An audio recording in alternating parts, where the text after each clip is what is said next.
जय श्री कृष्णा। राधे राधे श्रोताओं, आप सभी का दिन शुभ और मंगलमय हो, इसी कामना के साथ आज का वीडियो हम आरंभ करते हैं। आज आप सुनेंगे माघ मास महात्म्य के अगले अध्याय की कथा, परंतु इससे पहले आपको मैं सुनाना चाहूंगी भगवान श्री कृष्ण की बहुत ही अद्भुत और मन मोह लेने वाली कहानी, करमिती बाई जी की कहानी, जो कि घर छोड़कर वृंदावन में कठिनवास करने के लिए चली जाती हैं और खंडेला के बांके बिहारी जी को अपनी भक्ति और अपनी सच्ची भावना से प्रकट कर देती हैं। करमेती बाई जी शेखावत राजा के पुरोहित श्री भगवान परशुराम जी की पुत्री थी। उनका निवास स्थान खंडेला राजस्थान था। परशुराम जी अधिकतर भगवत चर्चा और नाम कीर्तन में लीन रहते थे। भगवत चर्चा और नाम कीर्तन का प्रभाव अत्यंत गहरा होता है। करमती बाई बचपन से ही भगवत चर्चा सुनती रही। महाभागवत के घर में जन्म लेने और नियमित भगवत चर्चा सुनने से उनके हृदय में प्रभु श्याम सुंदर के प्रति गहन अनुराग उत्पन्न हुआ। बाल्यावस्था से ही उनके मन में यह बात बैठ गई कि श्याम सुंदर ही उनके जीवन साथी हैं और सब कुछ माया मात्र है। पुराने समय में बच्चों की पवित्रता बनाए रखने के लिए यौवन अवस्था आने से पहले ही विवाह कर दिया जाता था और पुत्री यौवन अवस्था आने तक अपने माता पिता के पास ही रहती थी। फिर गोना होने के बाद पति पत्नी एक साथ रहते थे। ऐसा ही करमिती बाई के साथ भी हुआ।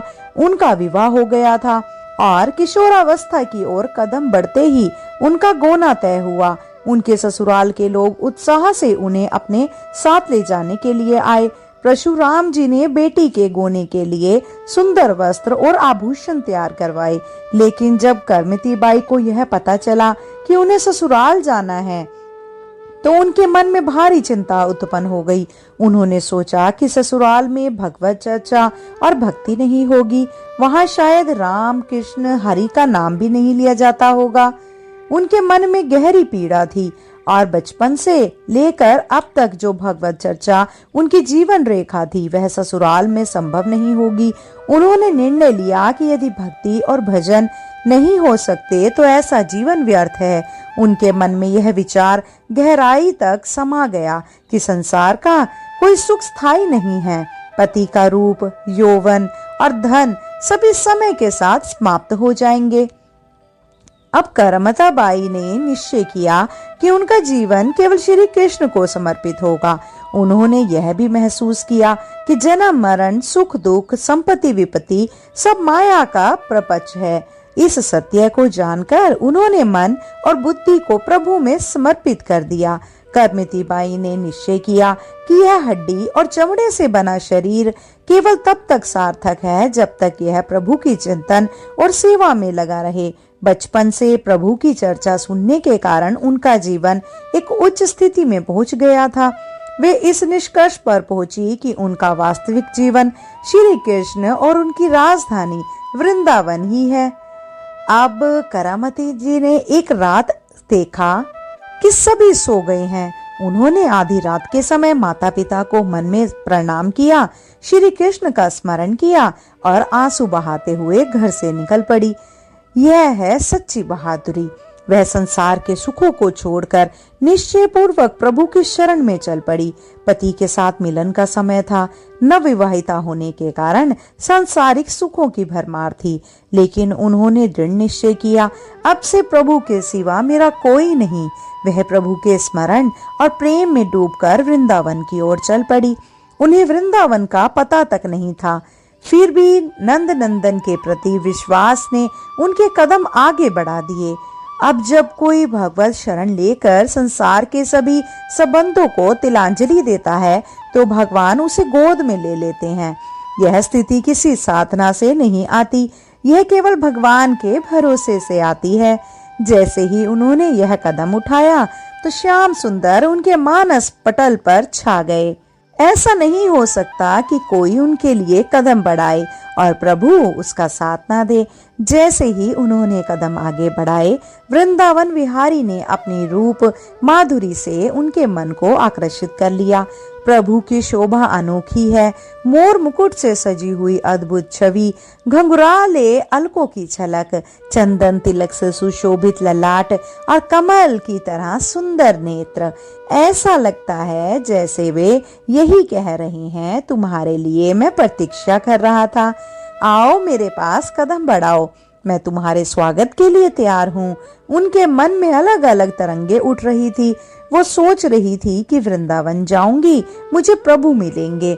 जब प्रभु मिलेंगे तो दौड़कर उनके गले से लग लूंगी, और जब प्रभु मुझे गले लगाएंगे तो मैं उनके चरणों में लौट जाऊंगी।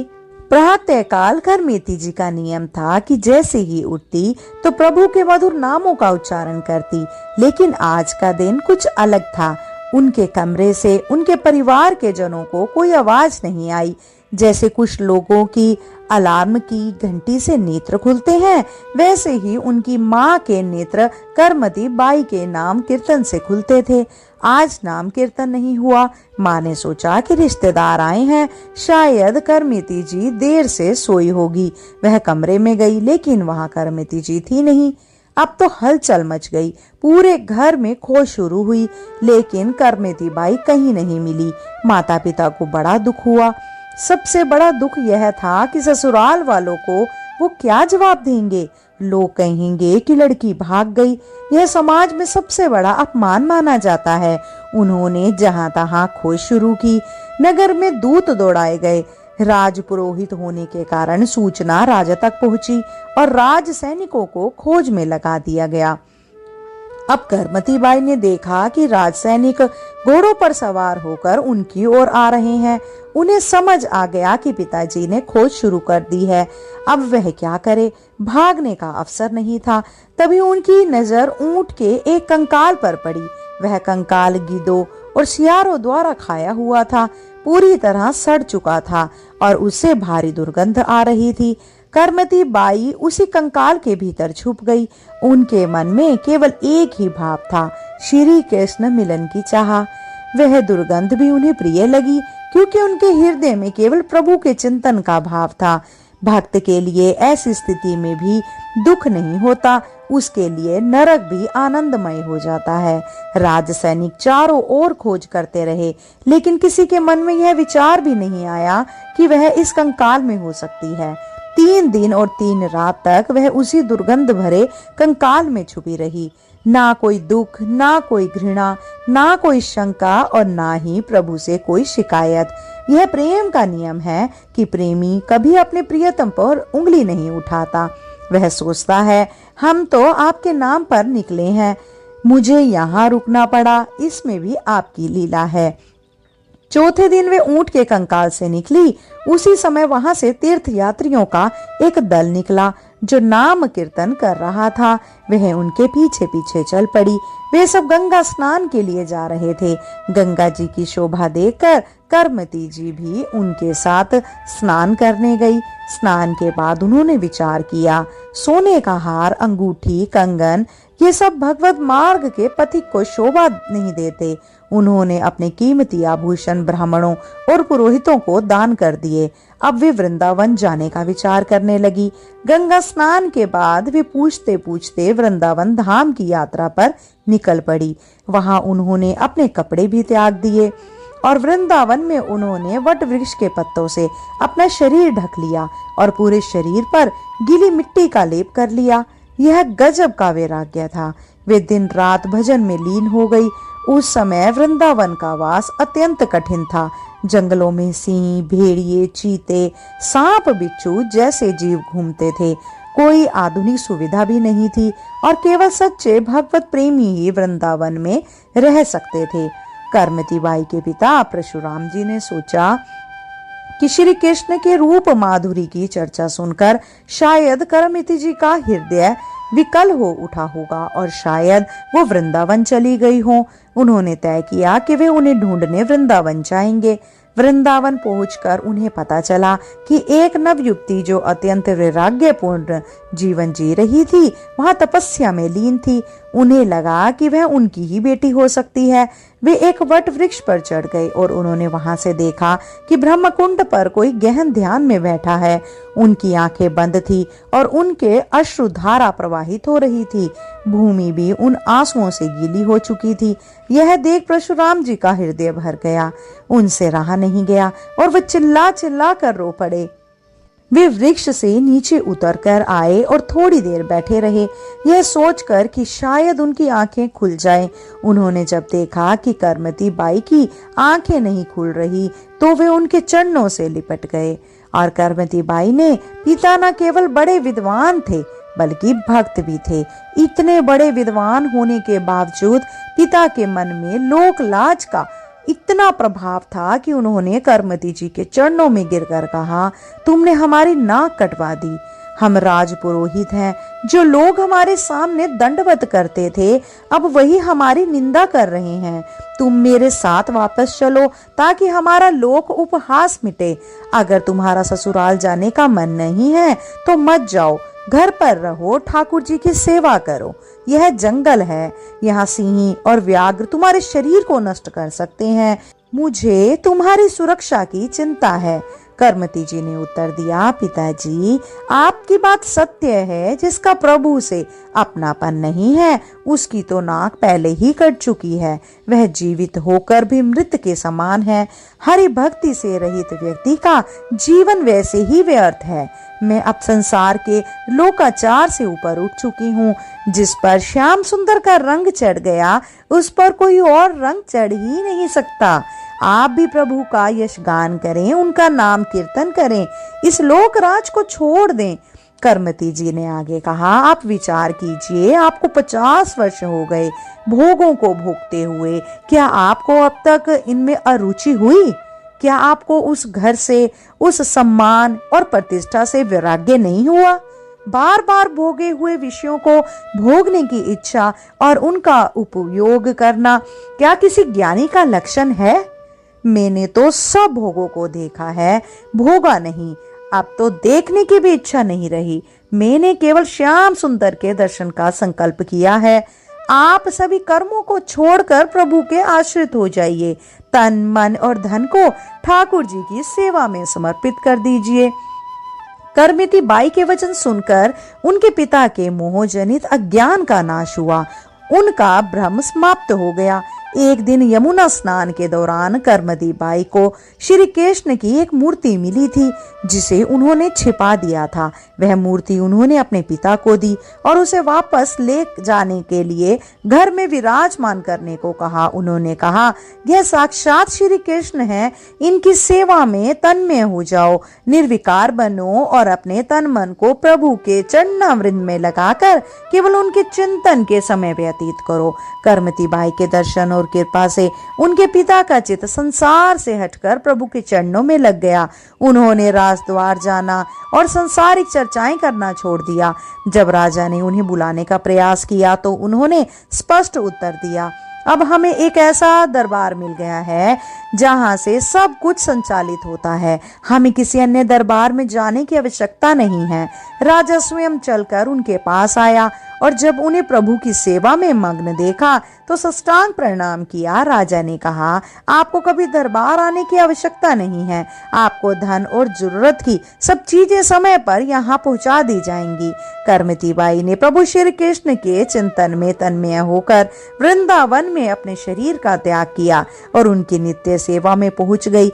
ऐसा भक्त सभी योगियों, ज्ञानियों, तपस्वियों और कर्म कांडियों में श्रेष्ठ होता है, जो केवल प्रभु से प्रेम करता है, केवल प्रभु के लिए जीता है और केवल प्रभु का भरोसा करता है। यहाँ अनन्यता शब्द का महत्व है। भरोसा केवल प्रभु का होना चाहिए, किसी और का नहीं। हमने बहुत से जन्म अपनी मनमानी में व्यतीत कर दिए। भक्तजनों, अब जितना समय बचा है उसे प्रभु को ईमानदारी से दे दो। हमने आज तक सुखी होने के लिए अलग अलग खेल खेले, कभी परिवार से आसक्त होकर हमने पूरा जीवन बर्बाद कर दिया, कभी धन में, कभी किसी नशे में और कभी गंदे आचरणों में। हमारे कई जन्म ऐसे ही चले गए। एक जन्म यह खेल भी खेल कर देख लो। जितना जीवन बचा है उसे केवल प्रभु के अनन्य और आश्रित होकर उन्हें समर्पित कर दो, निहाल हो जाओगे। लेकिन आपको भगवत आश्रित तभी माना जाएगा जब केवल प्रभु का चिंतन, प्रभु का नाम जप, प्रभु के रूप का ध्यान, प्रभु की लीला गायन और प्रभु का धाम आपके जीवन का आधार बन जाए। यही जीवन की परम सार्थकता है। श्रोताओं, मैं आशा करती हूँ कि मेरे द्वारा सुनाई गई इस कहानी का आपने आनंद लिया होगा। चलिए अब आरंभ करते हैं माघ मास महात्म्य की कहानी। माघ मास महात्म्य की कथा। विकुंडल कहने लगा कि तुम्हारे वचनों से मेरा चित्त अति प्रसन्न हुआ है, क्योंकि सज्जनों के वचन सदैव गंगा जल के सदृश पापों का नाश करने वाले होते हैं। उपकार करना तथा मीठा बोलना सज्जनों का स्वभाव ही होता है, जैसे अमृत मंडल चंद्रमा को भी ठंडा कर देता है। अब कृपया करके यह भी बताइए कि किस प्रकार मेरे भाई का नरक से उद्धार हो सकता है। जब दूत कुछ देर तक ज्ञान दृष्टि से विचार कर मित्रता रूपी रस्से से बंधा हुआ बोला कि हे वेश्या, यदि तुम अपने भाई के लिए स्वर्ग की कामना करते हो तो जल्द ही अपने 8 जन्म के पुण्य फल को उसके निमित्त अर्पण कर दो।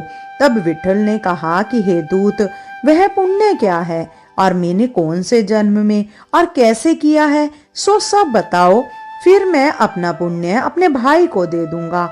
दूत कहने लगा कि हे वेश्या, सुनो, मैं तुम्हारे पुण्य की सब कथा कहता हूँ। पूर्व समय में मधुवन में शाल्की नामक का ऋषि था। वह बड़ा तपेश्वरी, ब्रह्मा के समान तेज वाला था। नवग्रह की तरह उनकी स्त्री रेवती के 9 पुत्र थे, जिनके नाम ध्रुव, शशि, बुध, तार, ज्योतिमान थे। इन 5 ने गृहस्थ आश्रम धारण किया तथा निर्मोह, जितमाय, ध्याननिष्ठ और गुणातग से ये चारों संन्यास ग्रहण कर वन में रहने लगे। ये शिखा सूत्र से रहित पत्थर और सोने को समान समझते थे। जो कोई अच्छा या बुरा उनको अन्न देता वही खा लेते, और कोई कैसा ही कपड़ा दे देता उसको ही पहन लेते। सदैव ब्रह्मा के ही ध्यान में लगे रहते। इन चारों ने व्रत, शीत, निद्रा और आहार सबको जीत लिया। बस चर अचर को विष्णु रूप समझते हुए मौन धारण करके संसार में विचरते थे। ये चारों महात्मा तुम्हारे घर आए। जब तुमने मध्याह्न के समय भूखे प्यासे इनको आंगन में देखा तो तुमने गदगद कंठ से आंखों में आंसू भरकर इनको नमस्कार करके इनका बड़ा आदर सत्कार किया। इनके चरणों को धोकर बड़े प्रेम से तुम इनसे कहने लगे कि आज मेरा अहोभाग्य है, आज मेरा जन्म सफल हुआ, मुझ पर भगवान प्रसन्न हुए, मसनात हुआ। मेरे माता पिता, पत्नी, पुत्र, गो आदि सभी धन्य हैं, जो आज मैंने हरि के सदृश आपके दर्शन किए। सो हे वेश्या, इस प्रकार तुमने श्रद्धा से उनका पूजन किया और चरण धोकर जल को मस्तक से लगाया। फिर विधि पूर्वक इनका पूजन करके तुमने इन सन्यासियों को भोजन कराया। इन सन्यासियों ने भोजन करके रात को तुम्हारे घर में विश्राम किया और ब्रह्मा के ध्यान में लीन हो गए।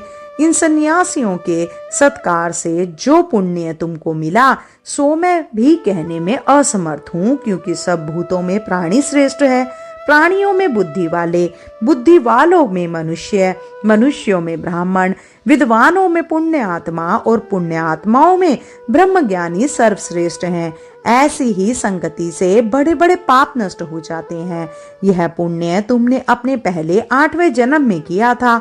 सो यदि तुम अपने भाई को नरक से मुक्त कराना चाहते हो तो यह पुण्य दे दो। सो दूत के ऐसे वाक्य सुनकर उनसे प्रसन्न चित्त से अपना पुण्य अपने भाई कुंडल को दे दिया और वह नरक से मुक्त हो गया और दोनों भाई देवताओं से पूजित किए गए। तब दूत अपने स्थान को चला गया। इस प्रकार वेश्या के पुत्र विकुंडल ने अपना पुण्य देकर अपने भाई को नरक की यातना से छुड़वाया। सो हे राजन, जो कोई इतिहास को पढ़ता या सुनता है वह 1000 गोदान का फल प्राप्त करता है। बोलिए श्री कृष्ण भगवान की जय, राधा रानी की जय, आज के आनंद की जय। श्रोताओं, मैं आशा करती हूँ मेरे द्वारा सुनाया गया माघ मास महात्म्य का यह अध्याय आपने बहुत आनंद पूर्वक सुना होगा। श्रोताओं, अगर आपको वीडियो पसंद आई हो तो कृपया करके वीडियो को लाइक और शेयर करें। साथ ही अगर आप चैनल पे नए हैं तो कृपया करके चैनल को सब्सक्राइब करें। शीघ्र मिलते हैं नई वीडियो और नई जानकारी के साथ। जब तक के लिए जय श्री कृष्णा, राधे राधे।